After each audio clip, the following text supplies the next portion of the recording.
ఎక్కి ఆ శబ్దం అనుకున్నారు కానీ అవి ఇటువైపే వస్తున్నాయి.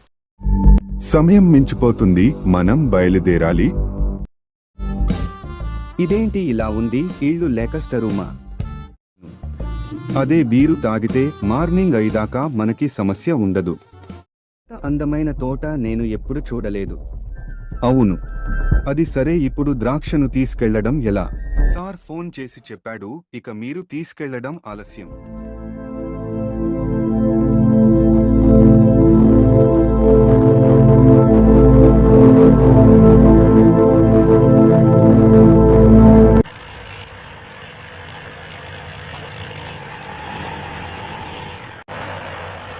బండి వస్తుంది, మన వాళ్లను రెడీగా ఉండమని చెప్పండి. వాళ్ళు అటాక్ చేయడానికి షార్ట్ కట్ రోడ్లు వస్తున్నారు. పదండి రా, త్వరగా పదండి, త్వరగా పదండి, పదండి.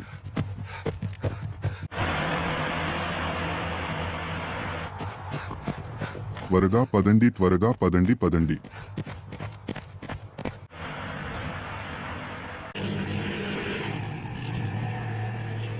ఈ వైన్ ఇలాగే తాగాలనిపిస్తుంది నాకు. మన నాయకుడు ఈసారి కూడా మనతోనే ద్రాక్షను తొక్కించేలా మనతోనే అనుకుంటున్నాడేమో. నువ్వు చెప్పిన దానికి ఏం తేడా లేదు. మనకు 5% మాత్రమే వాళ్ల కింద మన పని. ఇంకా ఏమనుకున్నావు నువ్వు?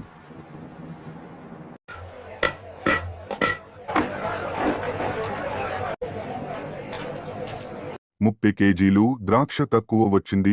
నెక్స్ట్ ఏమైనా కరెక్ట్ గా రావాలి. చాలా మంది అడుగుతున్నారు మార్కెట్లో. మీరు చెప్పినట్టే చేసినాం. ఒక డబ్బాకి 10 కేజీలు, అలా 25 డబ్బాలు పూర్తి చేసినాం. ఇక మమ్మల్ని వదలండి, వెళ్తాము. ఇంకా మీరు చేయవలసిన పని చాలా ఉంది. ఏదైనా తేడా వస్తే ఏం చేస్తానో నాకే తెలీదు.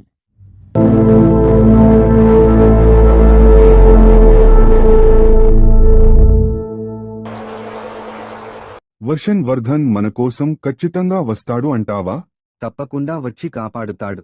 ఎందుకంటే అతని రక్తంలోనే మన కోసం పోరాడే ధైర్యం ఉంది. మనం గెలవాలంటే ఒక మనిషి ధైర్యం కాదు, అతని విశ్వాసం కావాలి. ఆ విశ్వాసం వర్ధన్ దగ్గర లేని రోజు ఈ లోకమే ఆగిపోతుంది. ఎన్ని అడ్డంకులు వచ్చినా మన కోసం నడిచే అడుగులు అతనివే. ఆ అడుగులు ఒకసారి పడ్డా దాన్ని ఆపగలిగిన శక్తి ఈ భూమి మీద లేదు. అతడు రావడం కోసం మనం వేచి చూస్తున్నాం. అతడు వచ్చాక కాలం కూడా వంగిపోతుంది. వర్ధన్ మాట ఒకటే ఉంటుందా? కాదు.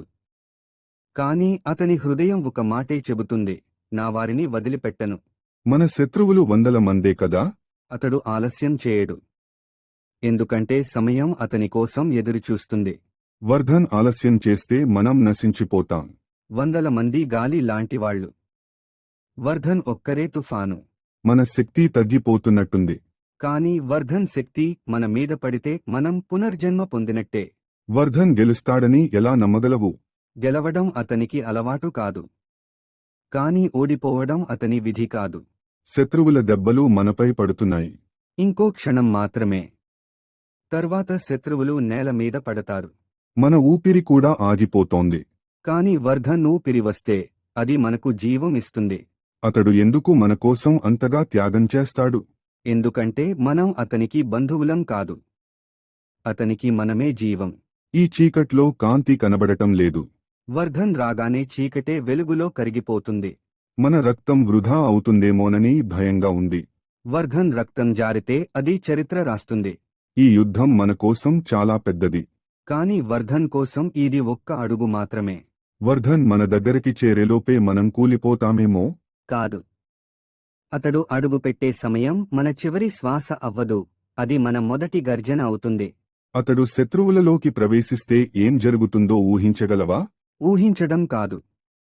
వినిపించేది ఒక్క శబ్దమే, శత్రువుల కేకలు. వర్ధన్ మన కోసం వస్తాడని నువ్వు ధైర్యంగా చెబుతున్నావు. ధైర్యంగా కాదు. ఆ ధైర్యమే వర్ధన్ రూపం. ఈ యుద్ధం అంతమవుతుందా? అంతమవుతుందా? అవును. కాని అంతం మన కాదు, శత్రువుకే. చివరికి యుద్ధం గెలుపు అంతం ఎవరిదో చెప్పు. గెలుపు వర్ధంది కాదు. గెలుపు వర్ధన్లో నమ్మకం పెట్టుకున్న మనదే.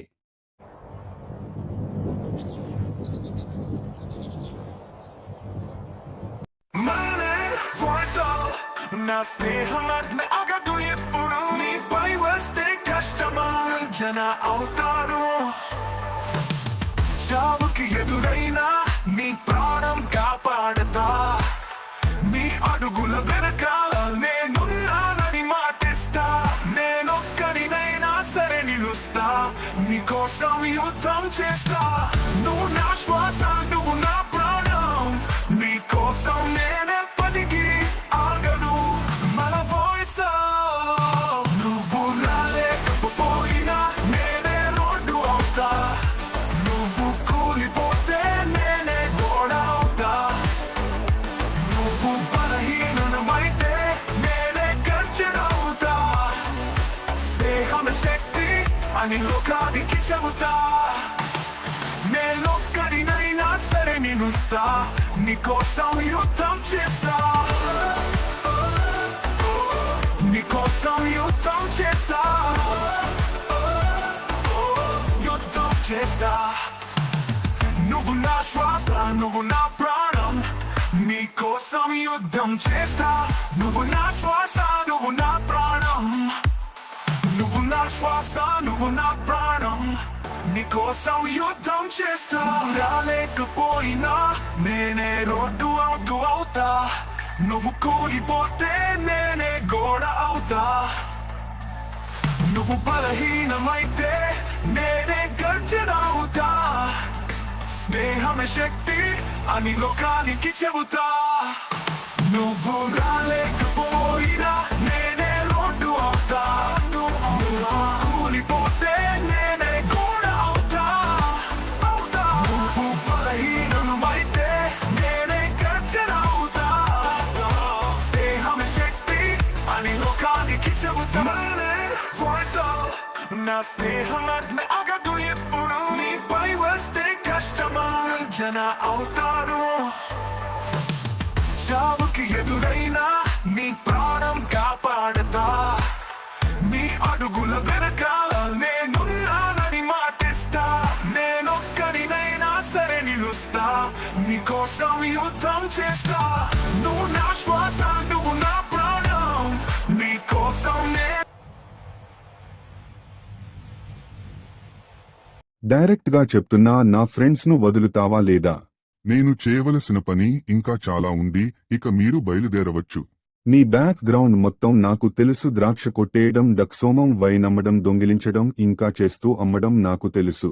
అయితే ఏంట్రా ఎలా వచ్చావో అలాగే వెనక్కి వెళ్ళు, లేకపోతే ఏం చేస్తానో నాకే తెలీదు.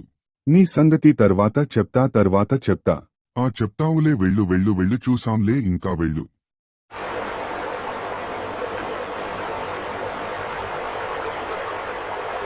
ఆఖరిసారి చెప్తున్నాను, నా ఫ్రెండ్స్ ప్రాణాలతో ఆడుకున్నావంటే నీ చివరి గమ్యం నాకే వదిలిపోతుంది.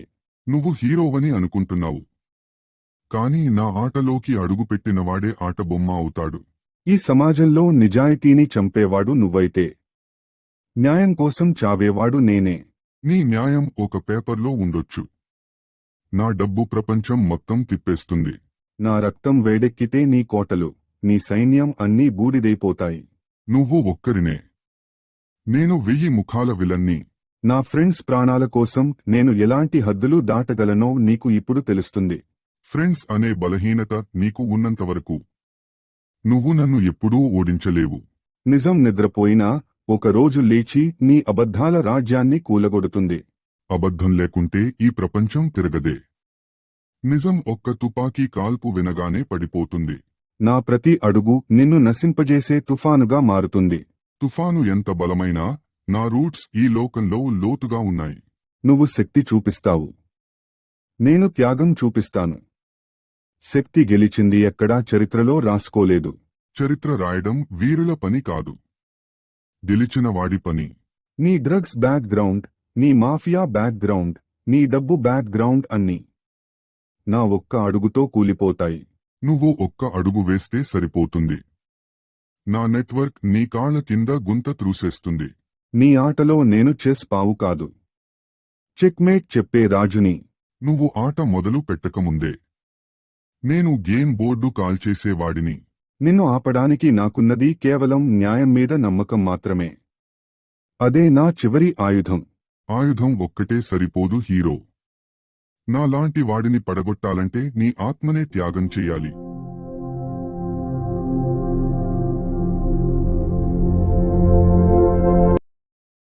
డాగ్స్ను ద్రాక్ష రూపంలో షేర్ చేయడం తెలుసుకుని మార్కెట్లకు తీసుకువెళ్లి అమ్మడం చూసి ఇలాంటివి ఉండకూడదని వర్ధన్ ఒకేసారి ఫినిష్ చేశాడు. తన దగ్గర ఉన్న 10 ఇళ్లలో తగలపెట్టేశాడు.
షేర్ చేయండి, కామెంట్ చేయండి. మరిన్ని అప్డేట్ కోసం మా ఛానల్ని సబ్స్క్రైబ్ చేయండి, అలౌ చేసుకోండి.